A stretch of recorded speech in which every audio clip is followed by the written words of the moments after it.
Good morning. I'm David Matthew. I'm 30 years in the fire service. I'm going to tell a little story about the National Safety Culture Change Initiative.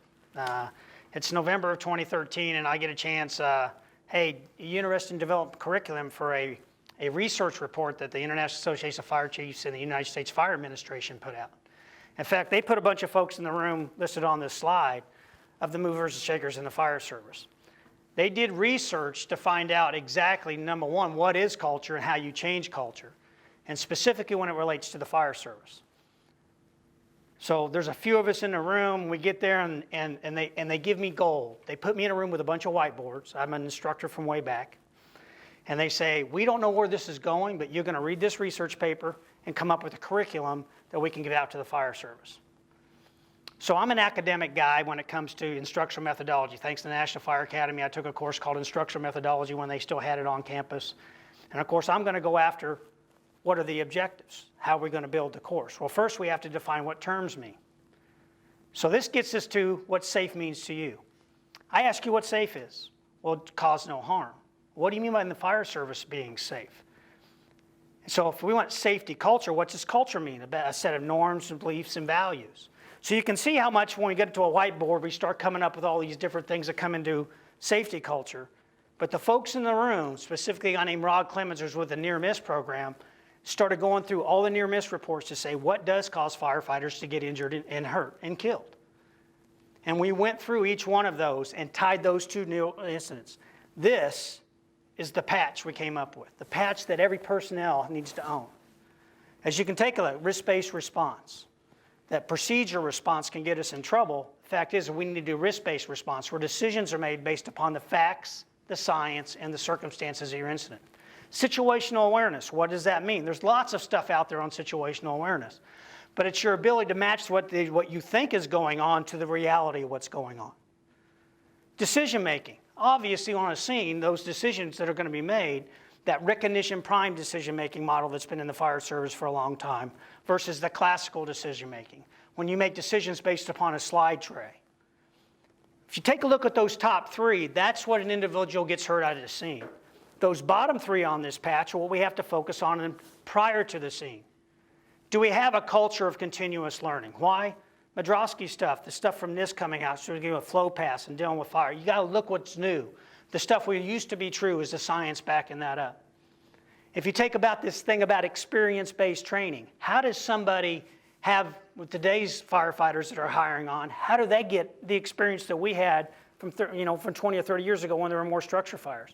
You have to build into experience-based training. So they're faced with having to make the real risk-based decisions, having the ability to do situational awareness and decision-making in your training environment. And then, of course, fit for duty. If you look at the firefighter fatalities, the firefighter deaths, 50% are related to health and fitness. Fit and duty. Every firefighter's got to own that patch. If you're going to have change in the fire service, that's the ability to take a look at that patch and say you own that. We also took a look at fire departments.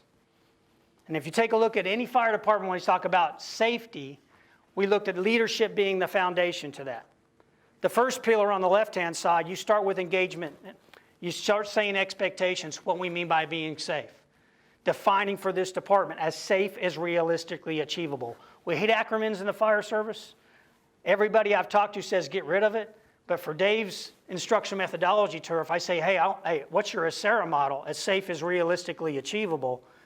We're arguing these structural components have to be in place. On the far right pillar is enforcement and accountability.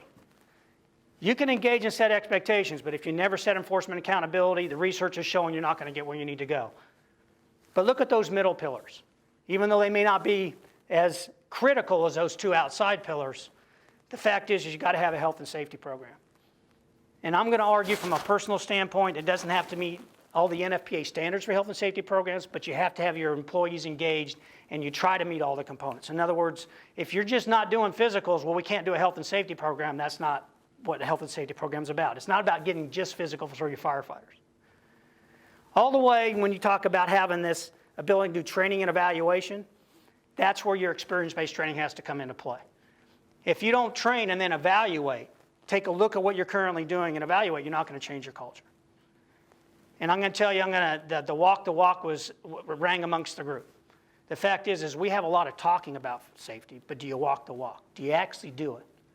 So you can see when it comes to where we're going in the fire service, I'm pretty passionate. We got a curriculum that's pretty good.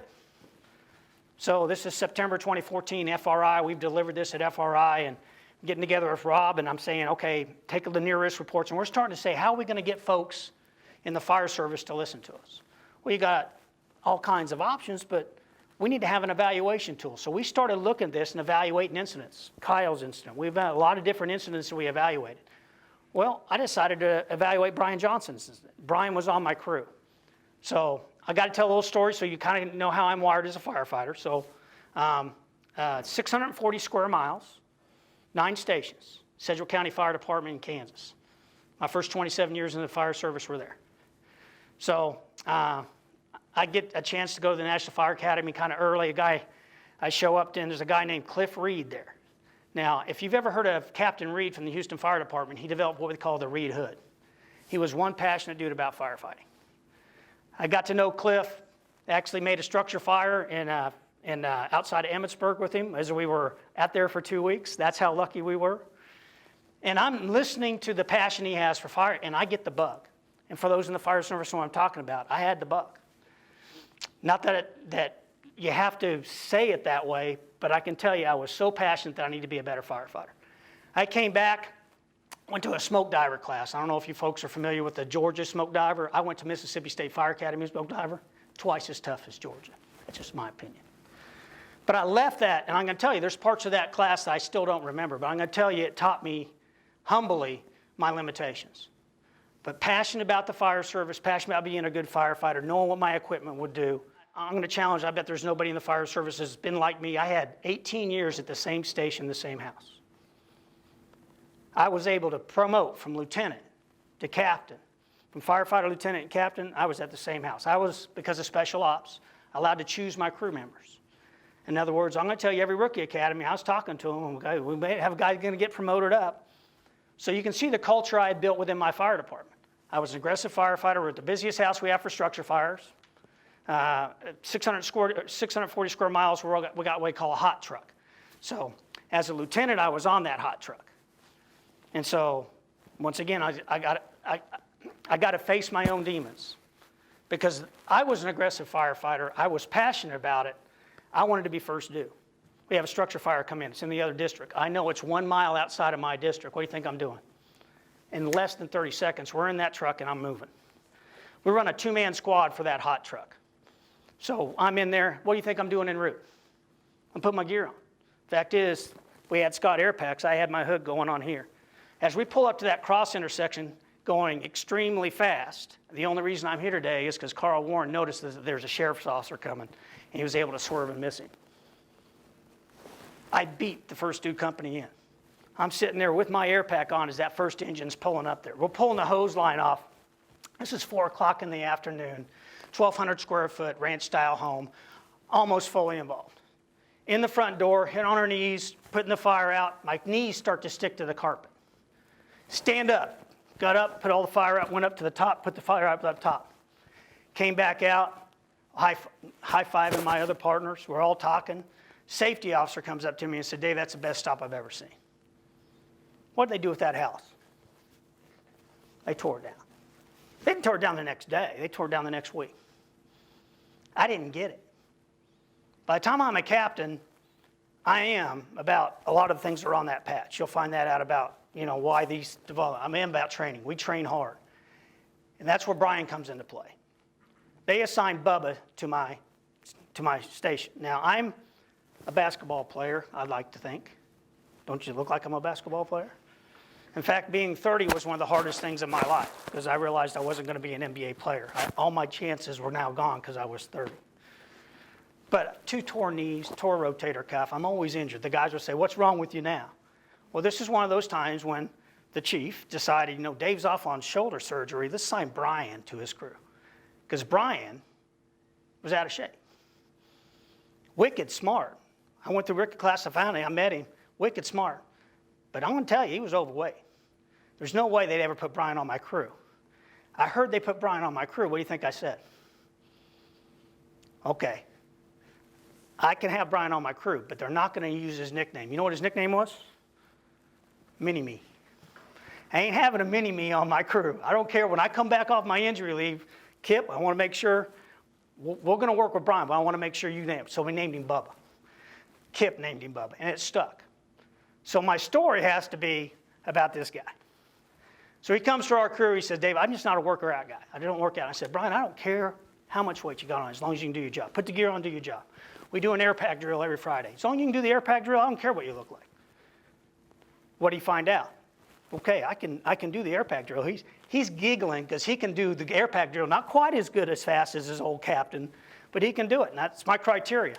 By the way, Brian, why don't you like to work out? Well, you know, Cap, it's just not my thing. I said, what do you like to do? I said, I love to play football. Okay. So we all go to the track around a football field. What do you think we did? We got done, we started throwing the football around. Number one rule, no contact. Okay? But it was all pass. The next thing you know, this guy is running.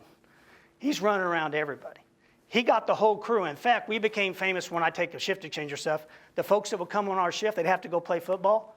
They left with poor hamstrings and everything else just from the running. So my passion, once again, when it comes to the fire service, this guy kind of changed my whole perspective when I may not always get A players, but wicked smart. So here it is. He makes lieutenant. In fact, he came to me after he made lieutenant. He said, what's next for me?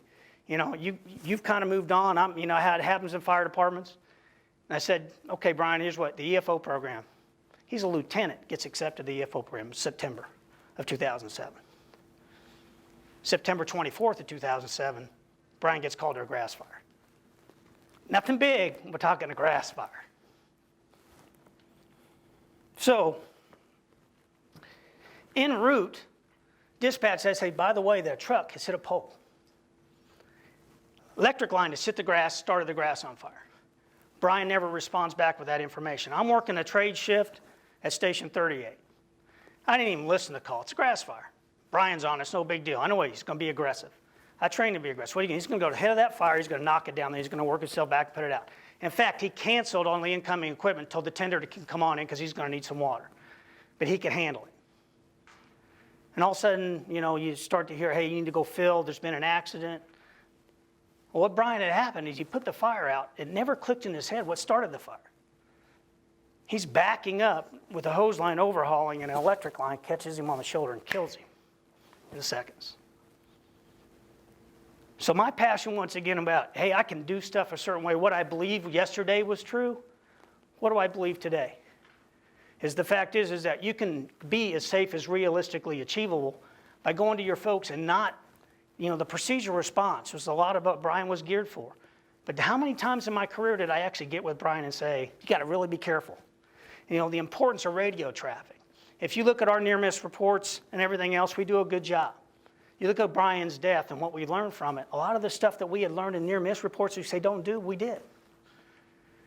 So, you know, Dr. Taylor, who's with Drexel University, got $1 million to do a study on firefighter culture and safety and how you change it. And she's arguing the number one thing you have to do is post-incident analysis.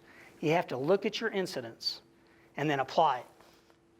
And take a look at, no matter what you do in your own fire service career, is you've got to have a plan for your department to be safe. I was inspired by the way our community and organization responded to Brian's death. We gathered around Ariana, Jacob, and Aaron and let them know we'd always be in their corner. And they know that to this day. Ariana responded back to us and said, just make sure it doesn't happen to another firefighter. That brings me to the importance of the safety culture measurement tool. It allows all these 12 components for the responders to rate their organization or a specific incident. It's gone with the scale from strongly disagree that they don't have those components or strongly agree that they do. So for the personnel safety components at an incident, they could all sit down and say, hey, how was our decision making in this incident? Did we have a risk-based response where we made decisions based upon the risk that we're taking? And the situational awareness. How well do we do situational awareness of that incident? And prior to the incident, do we have a culture where the continuous improvement is embraced? And do we do experience-based training as an organization? And most importantly, are we fit for duty? Are we ready to do the mission? The organizational safety components can be measured as well. Leadership, and leadership is much more than just the chief officers. It's those formal and informal leaders of the organization. Specifically, union is key to having a safety culture, that they got to buy into the importance of taking care of the employees. Taking also and listen to those two main pillars, engagement and expectations. And as the organization have an enforcement and accountability culture where safety protocols are followed. The importance of a health and safety program, having training and evaluation, and most importantly, we as an organization, do we walk the walk? The responders get a chance to put a number in, and that number is now transferred to the summation page. So on the summation page, you can see a positive or a negative for each one of the 12 components. In other words, it allows you to focus in on those specific components that maybe don't have a positive response from people in the organization and gives you areas of focus. Most importantly, it gives you a total safety rating. That total safety rating can now bring an idea as the organization, is the climate currently at, is it gaining? So the more often you use the tool at incidents and or rating just the organization, you get to see if you're gaining or losing when it comes to your organizational safety culture. When it comes to what I'm passionate about, specifically when it comes to these two models, is remember that if you own that as an individual, you have to own your own safety. Everybody has to have it. There's 3 levels: chief officer, company officer, and firefighter. Everybody has to have their own patch. As an organization, the chief officers are the ones who are going to decide that piece over there. But if we can build a culture where the fire service, every individual has to own these components, and if we can build organizations that will do the organizational components, I believe we're going to be as safe as realistically achievable. Thank you very much.